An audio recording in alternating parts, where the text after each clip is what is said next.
Hey everyone, welcome back to another episode of the Brawn Body Health and Fitness Podcast. Joining me today are five incredible individuals: Blair O'Donovan, Derrick Millender, Anthony Iannarino, Derrick Nillissen, and Jonathon Gardner.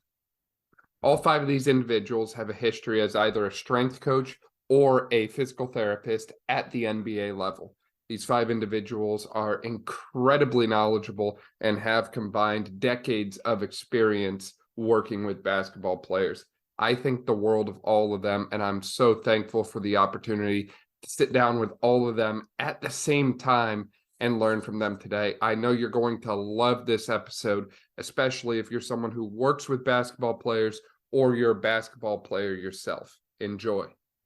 Anthony, Blair, Derrick, John, welcome to the podcast. I'm super excited to work with all of you today. I will admit, though, this is the most people I've ever had on a podcast episode at the same time. So this is going to be a real good one today. Thank you all for your time.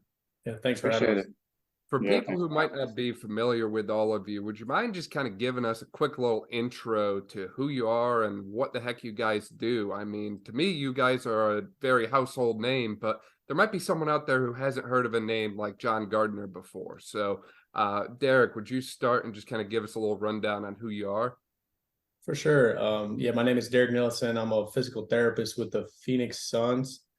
Previously, I served the Phoenix Mercury and the Phoenix Suns in a hybrid role where I served as a physical therapist and a strength coach. So I kind of worked across the continuum, but currently I'm in a full physical therapist role with the Phoenix Suns. Yep, Jonathon Gardner. I'm a performance therapist over with the Charlotte Hornets. Last year was my first year in the league, so going into year two. Sure, yeah, I'm a physical therapist with the Washington Wizards, and currently as well present and help develop content for RGP Academy, which is a Con Ed company where we're teaching courses online and across the country. But prior to that, I was directing a clinic over at Rehab to Reform. Also have served as a strength coach in the past, so like Derrick, kind of served that whole continuum.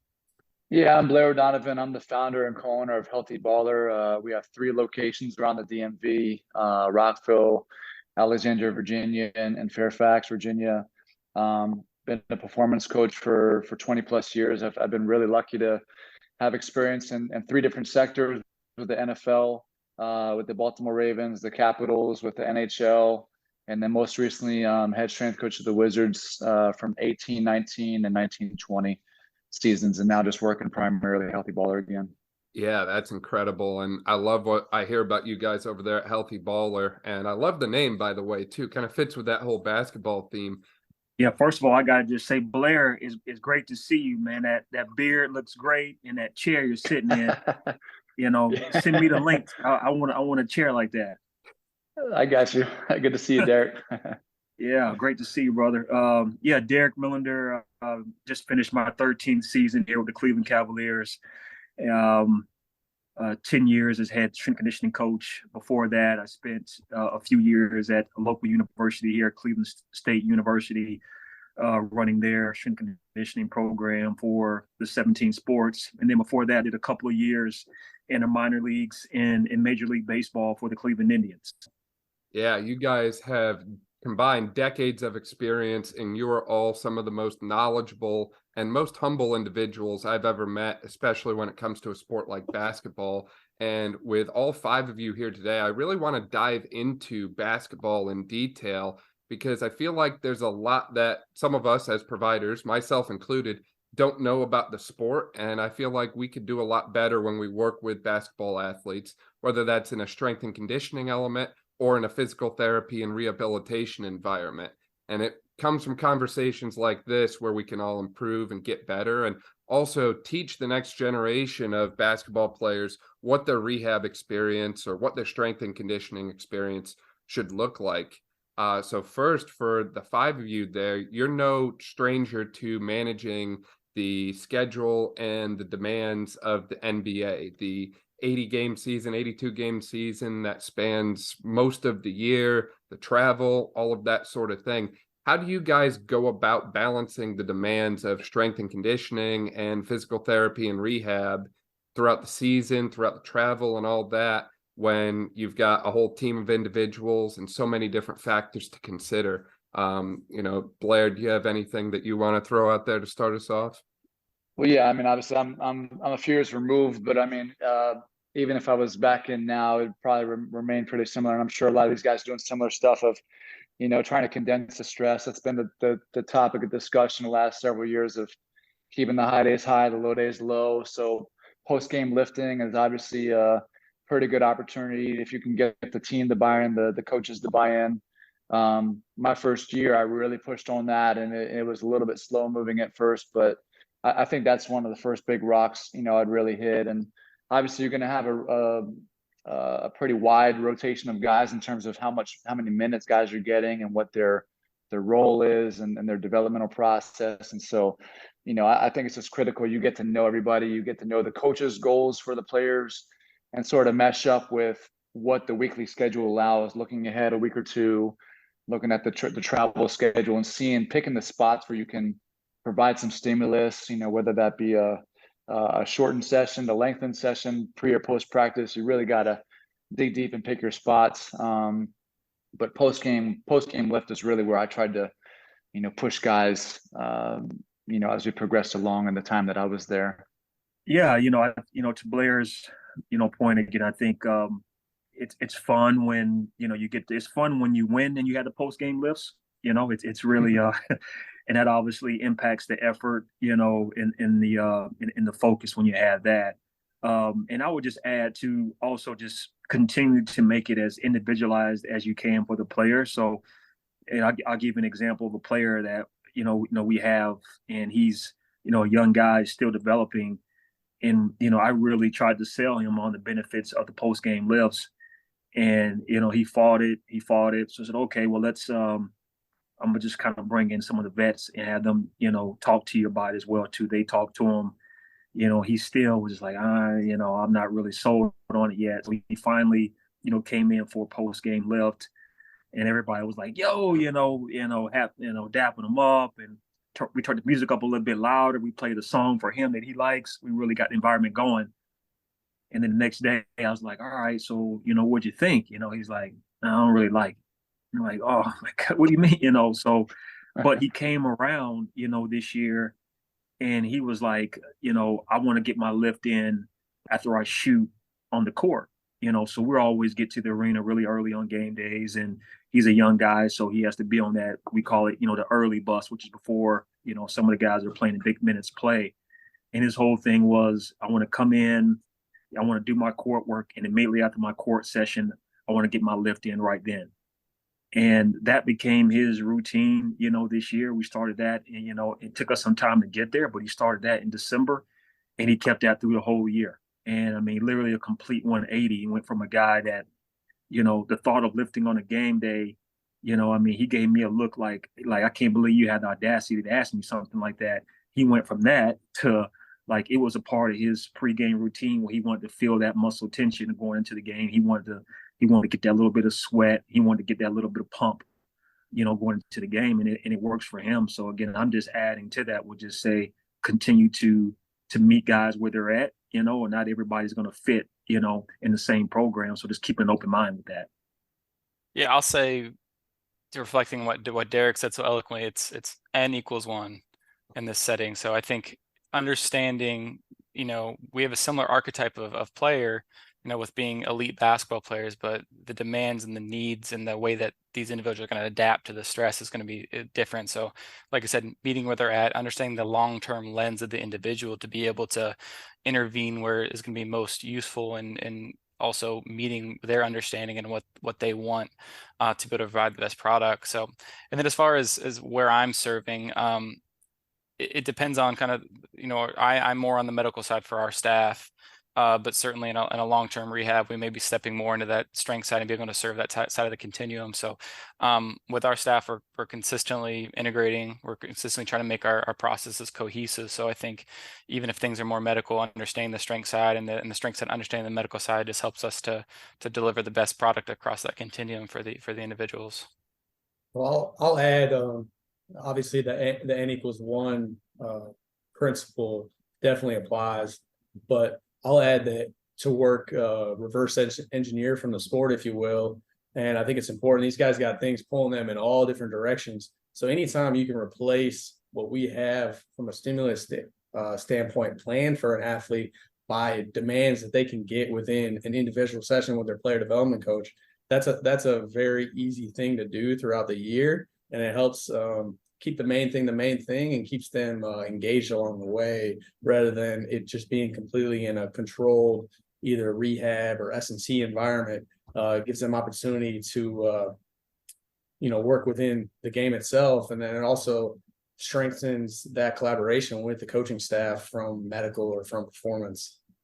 Yeah, again, I'll just piggyback on what all these guys are saying, right? It's always keeping the main thing, right? The sport's the end goal, right? It's not a perfect TKE or X score on their HUMAC norm test or whatever the case may be, right? Like these guys will be on the floor, and it's our job to kind of put them in position to do that. And it's a collaboration between us, between strength and conditioning staff, sports science, the coaching staff is a huge piece, because again, if you can increase volume with that and still get the tissue adaptation and stuff that you're looking for, the players doing what they probably prefer to be doing while getting those adaptations. So again, I think it's making it individualized while keeping the main thing. Yeah, for sure. You've all mentioned a lot of importance on the collaboration role between your entire team, whether that be PTs, ATs, strength coaches, sports science guys. How do you guys kind of collaborate on that from, your different systems there? Is there like a weekly meeting, or what have you guys kind of seen working effectively for that collaboration piece? Yes, I mean, I'll start. I know we do in season, we do daily calls, whether it's a Zoom or an in-person sort of thing, daily meetings to kind of discuss where every player is at on the roster, including our two-way guys down with the swarm. So again, like we're constantly, everybody on the staff has an idea of who's doing what, where guys are at the rehab continuum, or just their general, performance care type of stuff. So for us, it's daily in season. Yeah, I'll echo that. Obviously, the meetings are frequent in nature, and they're really, really important. But also along the way, like NBA staff typically are pretty large, so that collaborative piece becomes even more challenging. So if you don't have systems in place, that becomes really, really difficult to provide the products we really want to provide. But I've worked in some smaller staffs within the WNBA, and that made that piece really, really easy when there's less people involved. So I think it's something no matter the level that you are working at, the collaboration doesn't necessarily change. It's just the number of people will.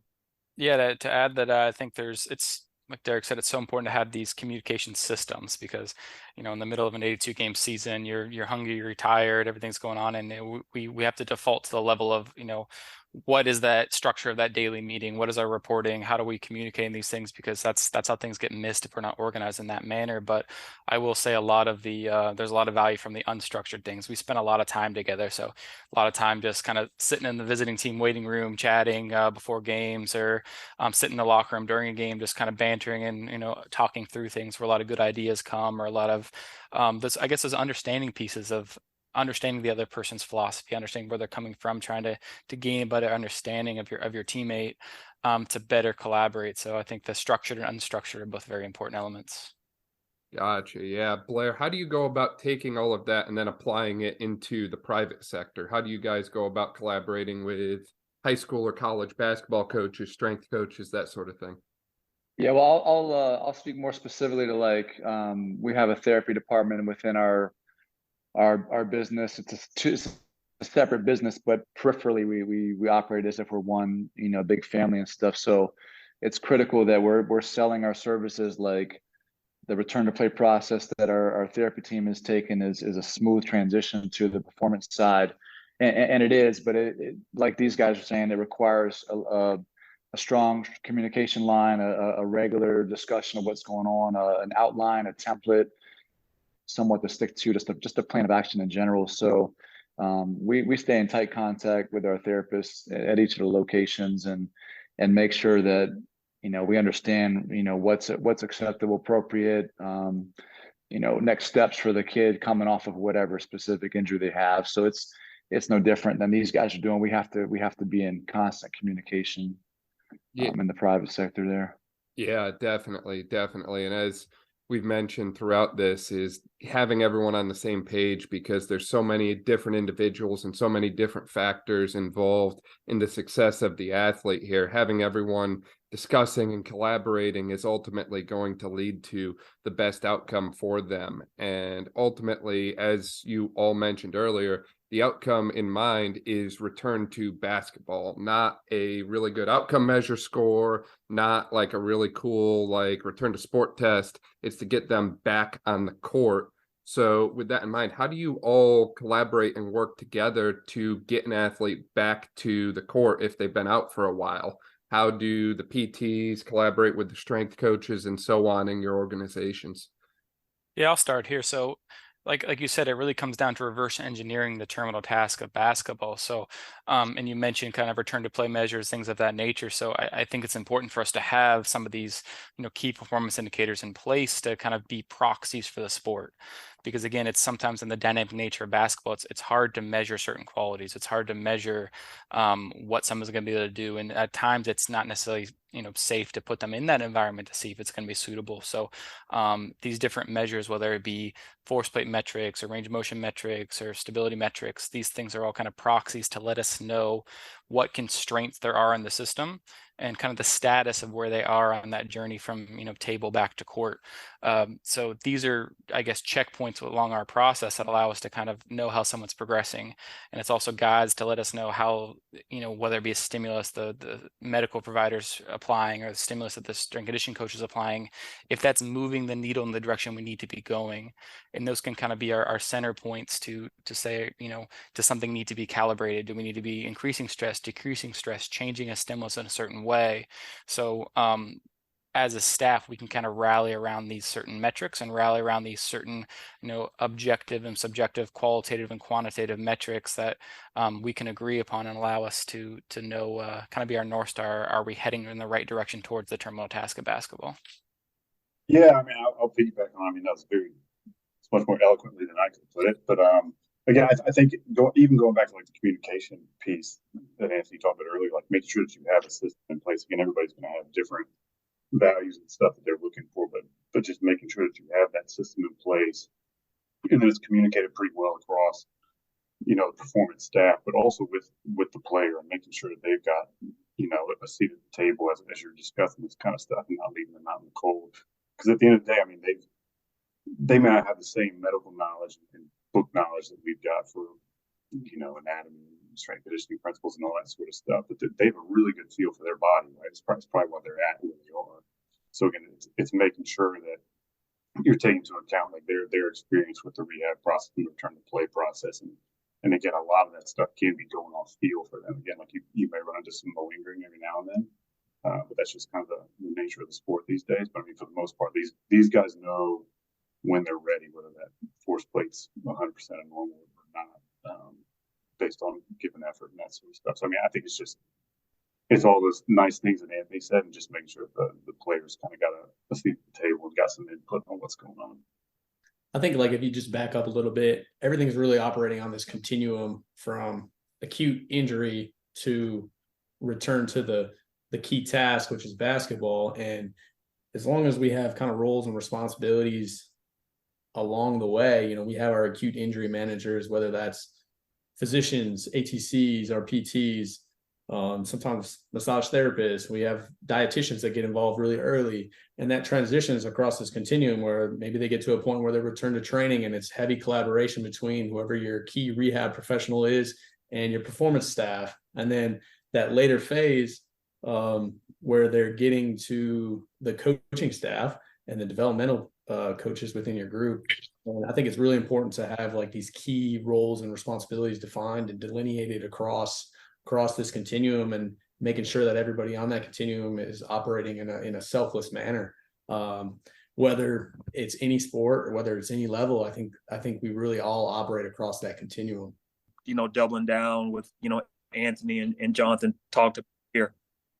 I think the big thing is, you need to have, your baseline testing done, whatever that baseline testing is for you. And when you do have these injuries, or you do have, some questions about where your guys are at, being into to have those objective measures to know exactly, where your guys are at. You need to have some sort of probably athlete management system. Again, when you have so many different professionals working, in the same space, trying to figure out exactly who's doing what and at what time and what they're doing, where's all that information housed, so at least, even though you may not directly be working with that player daily, at least you have access to that information. So, what's going on. But it's not always as simple as, hey, like objectively, it shows this, that means it's this. There's a lot of subjectivity to it. Anthony talked about it. I mean, again, the players' comfort level in all of this is so important and cannot be overlooked. Again, as we start to feel like, we know what's going on and we know exactly, like what's happening, and we have a timeline of when that player is coming back. But if they're not mentally ready, then they're not ready. It doesn't matter what the numbers say. So just making sure that that's obviously factored into, even though a guy, he may say that he's ready to you, but you can feel from his body language or some of the questions that he's, asking, there is some, hesitance, there.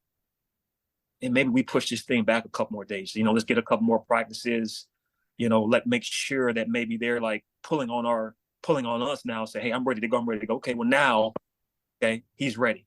Instead of us feeling like maybe we rushed it because the numbers said, or because, we set a goal for his return, we wanted to hit it. That's a huge point, I think, Derrick, is putting the athlete first and making sure that their needs and desires are heard and met, and ultimately listening to them. Because I think that, at least speaking from my own experience here as a clinician, I feel like we often get caught up with, we want what's best for the athlete, and sometimes we think we know better than they do. And ultimately, we can't feel and we can't experience what they're experiencing at that moment. And that's something I think even Blair had mentioned when I did a podcast with him previously this year in the strength and conditioning side is, if an athlete comes in and says, hey, I don't like back squat, I'm not going to back squat, then we're probably not going to make them back squat if that's not what they feel comfortable doing. Is ultimately adjusting and individualizing to the needs of the athlete and the demands of the athlete. Now, I know all 5 of you have had experience outside of the world of professional sports.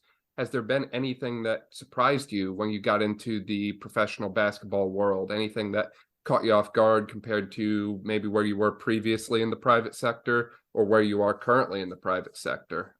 Yeah, so I think one of the things that caught me off guard was, I came from a physical therapist clinic where about 90% of my duties were patient care, to you hop into this role in pro basketball, and all of a sudden I'm carrying bags and I'm folding towels and I'm doing all these tasks that I'm like, I didn't go to school to do these things, but you learn really quickly that you're either cut out to do those type of things, and you're kind of down for the cause when it comes to helping the people around you and delivering a high level product to the athletes that we're caring for.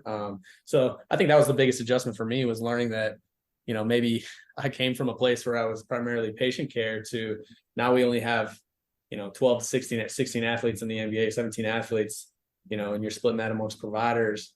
So you really only have a handful of players that you're really taking care of. So you can provide a really, really high level service, but it's all those other duties that come with the job that I think we're in a little bit of an adjustment for me. Man, 82 games is a lot.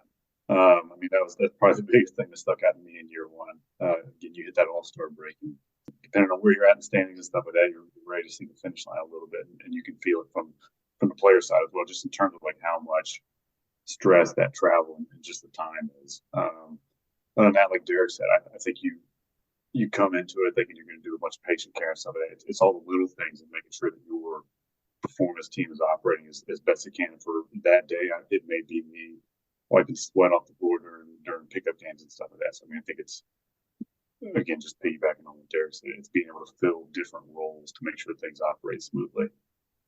I'll reflect on what John's saying. The 82 is a ton plus the travel. So I think for me, it's really hard to understand the demands on these athletes' bodies until you're kind of, seeing it every day, having hands on the individuals, talking to them every day, and then you're feeling the effects of the travel, yourself. And it's, I'm not out there playing, 30 minutes a night, and I know how I feel. I don't know how they're stepping on the court some of those nights. So a lot of respect there, and a lot of respect for the work that goes into keeping these guys on the court night in and night out.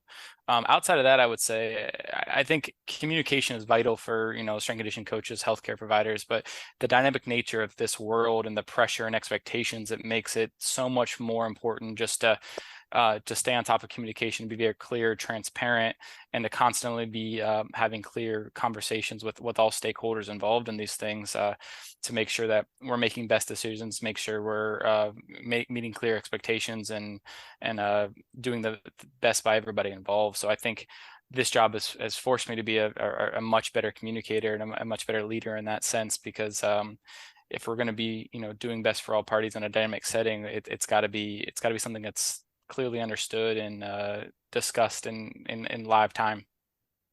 Yeah, definitely. Again, just echoing the pace of the travel.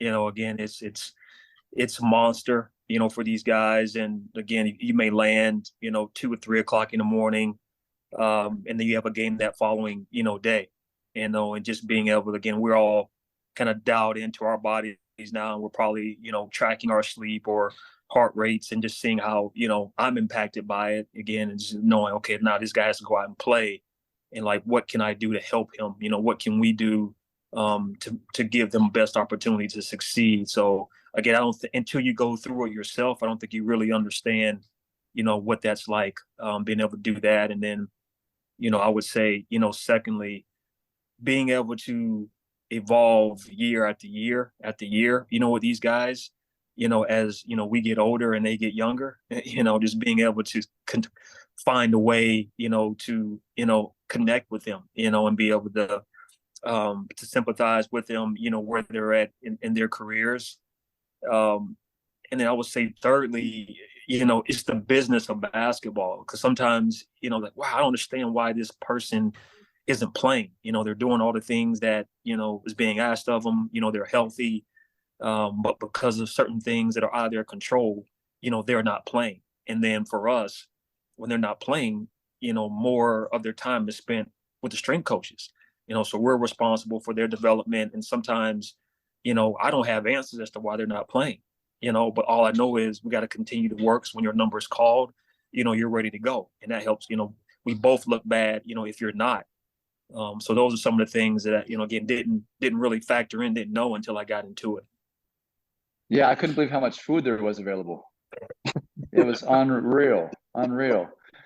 You go there, you get breakfast in the morning, then you got snacks and shakes available, and then you get on the flight, you got snacks before the flight, and you got food in the flight, and snacks on the way. I mean, unreal level of food availability. And then, that starts to make you wonder, like, what are these guys are obviously consuming a lot, they need to, but checking body fats was really important. But no, that was kind of just a funny side note there. Outside of that, I really thought, I worked in college briefly too, like very, very briefly. And I was like, well, we're just an NBA. It's all basketball. There's no academics. So we have all the time in the world. And I found out that was not the case in any way, shape, or form. So I actually found that my time tended to be much more limited more often than I cared for. And the example of we would create a morning schedule for treatment, therapy, skill coaches, weight room. Everybody had their schedule, what time they're showing up to where. And many, many times I'd have an assistant coach pull a young guy or two out from my weight session where I was allotted 20 minutes, 30 minutes, whatever it was. And all of a sudden I got 10 minutes, and I can't fight that. It's not my place to fight it. And I didn't want to fight that because I want the dynamic to be healthy with everybody. But on the peripheral, you think, man, you got 24 hours, you're traveling, just do basketball. You think you have all the time in the world, you really don't. And it really makes you look ahead and plan. You got to plan, be smart, be efficient with what you're doing. Be specific and intentional what you're doing there. So those are the couple things that stuck out for me there. Yeah, Derrick, Millender, I know you had experience in the college sector as well before. Did you see similar things on the college side? Yeah.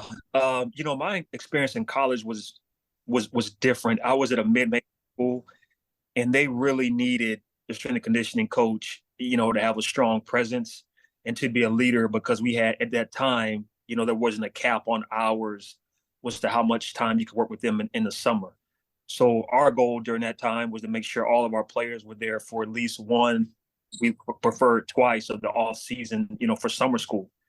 So, I mean, again, the coaches love to walk by and hearing the music blaring, to hear, weights dropping, guys yelling, so that was great. And then in season, naturally we got to scale back and make sure they're ready to go.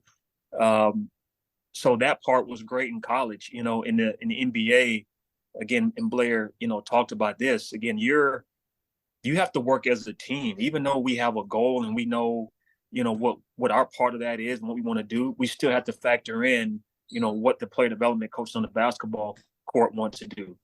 Also, we have our sports psychologist, and then he or she, they're looking to spend, time with him as well too. We have our marketing department or community relations department. They're trying to plan out, okay, when are you going to go to this place, and when are you going to go and do this? So these guys have so much going on, and we all feel like, well, my area is important. Well, so is my area. My area is important too. So you have to be willing to, a lot of times just say, okay, like I thought I had 20 minutes planned and now I don't, and then now I have 10 minutes now, so now I got to figure out what that 10 minutes look like. And I thought it was going to be a squat day. Well, no, now it's not. You don't have time for that. You have to work on building your own personal relationship with your players and helping them understand, your role in their development and what that looks like. But also, we have to be realistic to know that we're doing this as a group collectively, and it's not just us that have to work with them in their area of development. There's so many other areas that they're trying to develop in as well too. But for years, all I saw was, as a strength coach, is just my area of development.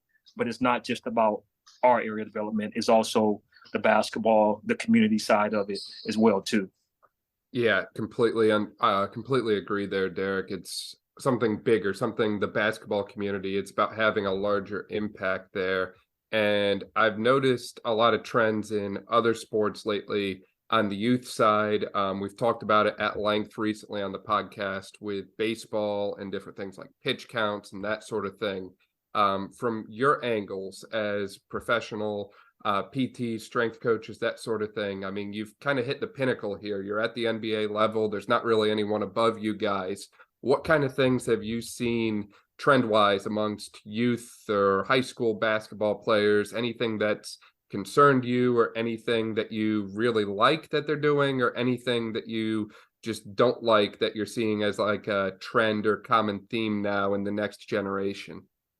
Yeah, sure. I think the big thing is, looking at the idea of early sports specialization as, being something that's rampant, and, the rise of, AAU and club sports being something that's taking up so much time, and athletes, choosing to specialize early on can be something that's, an issue from a skill development standpoint, and then just from a physical resilience standpoint. So I definitely think that, trying to play multiple sports as long as possible, and then even within individual sports, prioritizing process over outcome, in a sense that, if we're looking, worried about the results of that 8-year-old basketball game versus the process of how they're doing it, am I learning different positions? Am I, are we just dumping the ball to the tallest kid down in the paint rather than, having them learn guard skills, et cetera, even though it may, impede your outcome at that time. So I think having a long-term lens and a long-term vision for these kids coming up, rather than focusing on outcomes at that time is vital. And we kind of hear that from some of our players. You see some of the guys who might have been later bloomers, so they got, some of the bigs who get exposed to guard skills, so because they had the blessing of maybe growing late. Or you see, some of the different development models overseas compared to how things are done in America can lead to different development models and systems and skill sets and players. So I think it's important things to look at from a long-term development lens. The biggest thing I at least saw private practice wise is again, like, these kids are playing non-stop, because that's the thought process that's kind of getting ingrained into their heads at a young age. It's like, if you're not on the court working on your game or playing in tournaments or at showcases or whatever the case would be, you're falling behind the next guy. And Lord knows the COVID stuff in terms of like changing transfer rules and eligibility stuff. I know that threw a lot of kids going into like the college realm off and I think it's still having an impact there. So again, there's a huge sense of urgency. So I think it's on us to try to slow down that pace a little bit. I'll add just a little bit of a story. So previously, when I worked in a clinic setting, saw a ton of baseball kids, and I had the hardest time convincing them not to pick up a baseball for 1 to 2 months a year. And kind of the story that would resonate with these youth athletes was that, you know, we worked really, really closely with the head physician for the Houston Astros, and he would tell stories about how, you know, their big name pitchers would not touch a baseball for 6 to 8 weeks following their late postseason runs. And, you know, you'd have to essentially convince both parents and convince the kid 3 to 4 times before they'd even, you know, consider not picking up a baseball for 1 to 2 months in a calendar year. But I think with the youth, it becomes a hard challenge because you have to educate, you know, multiple stakeholders. So kind of back to like a little bit of a collaborative piece where you're collaborating with parents and maybe physicians and whoever this athlete is working with from a skill or sport development standpoint as well. But yeah, certainly something that, you know, is impacting, you know, the world of basketball as well, like Anthony and John alluded to. I'm really impressed with, you know, what Blair has created, you know, with Healthy Baller. Again, you know, when him and I first connected, you know, a few years ago, you know, post NBA for him, you know, I was like really curious to know like what he was doing and how, you know, he was like outside NBA. And I'm just so impressed with, you know, what parents are investing in, you know, for their kids.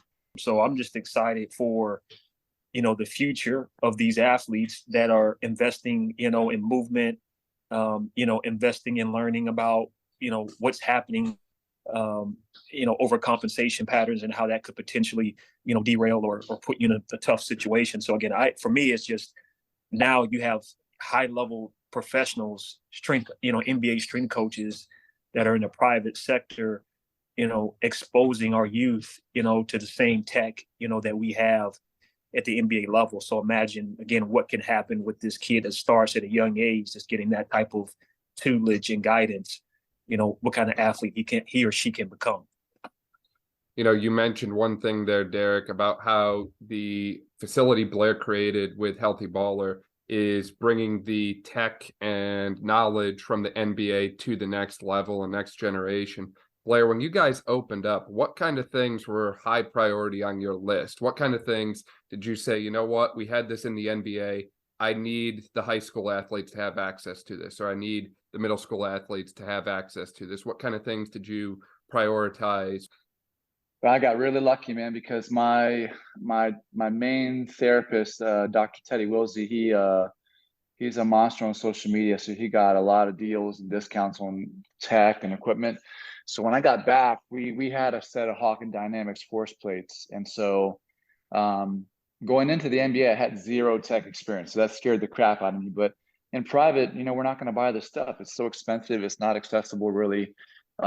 Certainly more now than it used to be, right? So I definitely jumped on the bandwagon and was studying, researching, and learning with Steve Smith, my director, through the VALD system. But that allowed me to, like, you know, start the process and have a little bit more of a smooth transition after I was out of the NBA. So I really wanted to take that and run with it, and I have ever since that point, like teaching my staff simple things to look for. When I first started learning force plate technology, I was like lost. I was just completely lost. I mean, there's metrics for days. Like you can just go forever, right? So fortunately for me, Hawkins and the folks there, Drake, they were super helpful for me, and they just helped me fine tune and like, hey, let's use these metrics to like tell a story. Because I'm in the service business. We're all in some form of the service business, whether you're an MBA or private, but I only have an hour, you know, so I can't sit there for 10, 15 minutes and analyze and think. And then I got to make quick decisions. And so the force plates for me have been a game changer for our program and our company. Certainly getting a lot of play in therapy, you know, with some of the testing and protocols they're using. But I told my staff too, I'm using it as an accountability tool. Like I need to share objective metrics to see if what we're doing is working. And I'll take a good amount of responsibility if we're not going in the right direction. Of course, there's so many hours in the day. Kids can and do mess up, what you're getting out of that 1 hour stimulus, but I want them to know how invested I am in this process. And that's really the big piece, that of tech that we're utilizing to try and like separate ourselves in terms of the service we're providing, because it's expensive stuff, as we all know, and it's not easy to do. And it takes time to learn it, and you got to get hundreds and thousands of data points to even know what's going on and how to reflect upon and make adjustments. And so that was really the big one for me. Yeah, that's awesome. The rest of you guys there, I know John Gardner loves the ultrasound head that they have down there at Charlotte. Uses the ultrasound all the time. Any other like tech or any other advanced things like that you've gotten access to now that you absolutely love and wish you had when you're in the private sector? I'll piggyback with Blair a little bit, like having the force plate data and again making it relevant for our players has been really cool, because again, like these guys get tested on who knows how many different things, whether it's in the pre-draft process or just on a relatively pretty frequent basis with us, right? Like they're constantly getting pulled this way and that way. I think so. Again, making sure that the testing you're doing is relevant for them is huge, and making sure, again, like I said earlier, they've kind of got a place at the table with discussing that stuff and have a good understanding of why you're making them jump on the sports plates. Other than that, we just got an infrared blanket to put on the treatment table, so we'll see what that stuff looks like. I know that Miami was using it this year, so we'll see what sort of benefits we get using it with some guys over the course of the off season. I'll report back. A couple pieces of tech that I really enjoy using, and I try to use as efficiently as possible, is a HUMAC norm, which basically is a Biodex, very similar isokinetic device, research grade, so we know that what we're assessing is actually what we're assessing, which is really important. And then, kind of like Blair alluded to, like the force plates have so much utility, whether you're looking at isolated joint isometric strength or anything to dynamic double and single leg jumps. So definitely easy to get lost in some of the tech that's available to us, but certainly something we're probably all spoiled with, being in the NBA. So yeah, I like the Proteus, unit a lot. Yeah, it's a really cool tool. It's 3-dimensional, resistance training capabilities with it. It's really cool to be able to, test upper body, strength and power output. It's really hard for us in the past to be able to test upper body strength, and being able to do that unilaterally. It's pretty fun for the guys, and it's a different way of having this arm and being able to move again in all different planes and being able to track it and show guys in real time what left and right side looks like. It's kind of gamified, and like each rep, you could see what your output looks like and being able to see, oh wow, okay, the guy in front of me hit this number, let me, see if I can, outdo him. It's pretty cool. So again, I like that. Once you get comfortable with that, it's a quick way to mix it up and do some metabolic conditioning instead of maybe, using. I think everyone really kind of hit on the big hitters here. I think for me, Derrick mentioned it's can be a bit overwhelming. It's kind of like, I know when I stepped into the setting, you're in the private sector and you're like, oh, I wish I had this, and then you kind of walk in, it's kind of like drinking out of a fire hose. So for me, it's trying to still figure out best practices with this data, figure out best way to integrate that into systems, and then best way to use that information to make decisions in a nuanced manner, rather than just relying on the numbers to give you answers. Figuring out how that it best fits into a cohesive process. Yeah, definitely, because as we mentioned before, the numbers don't tell the full story. You still have to listen to the athlete. You still have to account for what they're telling you, account for other things that you see. It's really just a piece of the puzzle and painting that whole picture there. I could probably sit here and ask you guys questions all day long, because you're all a wealth of knowledge and have so much experience. Do you guys have any kind of closing thoughts or closing remarks or anything like that you really want people to take away, or anything we didn't hit in the topic of basketball today?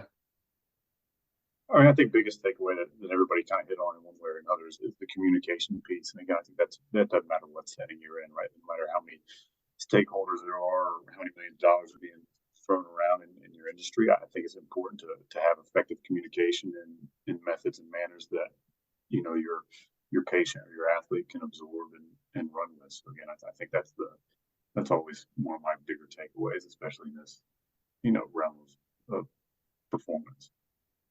Yeah, I'll echo that. I think, it's kind of cliche, but it's like the simple things really matter. I think we look at this world and kind of put certain things on a pedestal or kind of glamorize it. But at the end of the day, like being a really rock solid clinician, being a really rock solid coach, being able to relate to individuals, building relationships, having accountability, having communication, those are the things that I think really matter. And when the, setting is dynamic and when it's tiring, all that stuff just becomes that much more important. So I think doubling down on the simple elements and your main principles is really important. This experience has taught me that more than anything.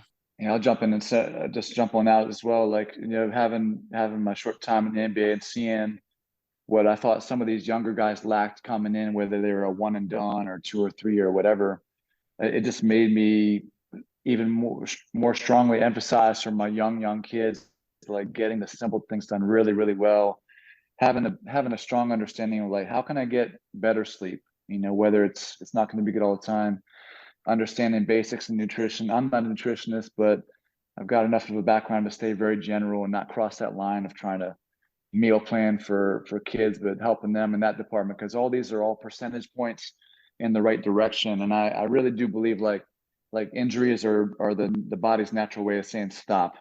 And we talked about it earlier, basketball doesn't stop. It's a thing. People love thriving on the grindy Instagram posts and stuff, but your body's going to shut you down if it really needs you to shut down. So I think getting these simple principles of like good foundational training, understanding rest recovery, understanding when you can look at your week and take breaks and maximize your ability to recover and come back stronger, like it's so critical. So I'm really harping on that even more nowadays, hoping to build a better athlete, better foundation for these younger kids. Yeah, I'll echo the importance of really hammering out the simple things and doing them really, really well. It's certainly not easy for us as staff members in a grueling NBA season, but it's even more challenging for these athletes. And if they don't have these efficient foundational principles that we're providing for them and that they're emphasizing and finding ways to be efficient across all avenues of life and all avenues of care, whether that be, rehab sector, medical sector, performance sector, what they're doing on court, that becomes really, really challenging with the grueling nature of what it takes to be a pro athlete and to work in this type of environment. So, like these gentlemen all alluded to, avoiding that complexity bias, if you will, and really doubling down on the foundational principles and the simple things that we all know got us here in the first place. Yeah, I would just say lastly, there's definitely multiple ways to go about, doing this. And, each organization, I'm sure, has their own, methods and nuances to how to get it done. And I think the most important thing you can do if you're new joining one of those teams is to be a sponge, to start, just kind of really submerge yourself into, hey, like, why is it that they do what they do, even though you're obviously going to come in with some preconceived ideas or thoughts, ideologies of how things should work. Just be a sponge and allow yourself to understand why this group, works the way they work. And then I would say, and this is something for a group that's been together for a long time, like our group, is to continue to bring in, new coaches, that come in with different perspectives. And even though, we have our way of doing things and we're maybe comfortable, we got to make sure that we also listen to you, like what you see coming in, fresh set of eyes. You don't have relationships with some of these players, some of these coaches, maybe some things that we felt in the past because we've gotten pushback from, you say, well, hey, how come you guys, don't do it this way? Or what about this? What player care with this player? It's like, well, you know what I mean? honestly, it's been a couple years since we've tried that, and maybe we should try that again. You're right. So I think looking at it like that, when you're young coming in or just being moved to a new situation, keeping an open mind as to why. And then again, if you've been doing it for a while at your same group, just make sure that you don't close doors on opportunities to continue to learn and grow from others. Yeah, I love that takeaway. And that's something that I've definitely picked up from you from our past conversations as well, Derrick, is find a way to use everything that happens to you and every opportunity as a way to grow, a way to improve yourself, but ultimately a way to improve those around you and give back to the community that you're surrounded by, whether that be a basketball community, a strength coach community, or what have you. That's awesome. So I love those points, and I really love all of the knowledge and insight that you guys have shared with our audience today. So I really appreciate your time and everything. For those of you on Instagram, would you mind kind of dropping your handles there so people can find you and follow you and check out what you guys are doing? Sure. I'm at Iannarino3_DPT. Oh God, what is my handle? I'm at Dr. John 23. I'm not super active on social, but at D Nillissen, IG and Twitter as well. You're not a TikTok guy?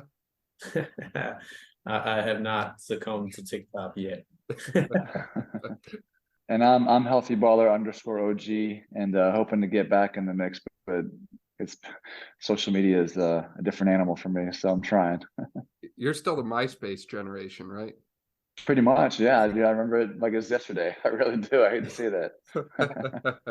Well, thank you all so much. I really appreciate your time and insights and everything that you've shared with us today. This has been great.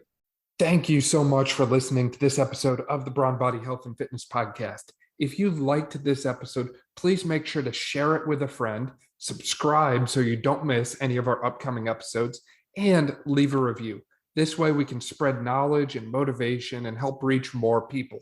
Thank you again for listening, and I'll see you next time.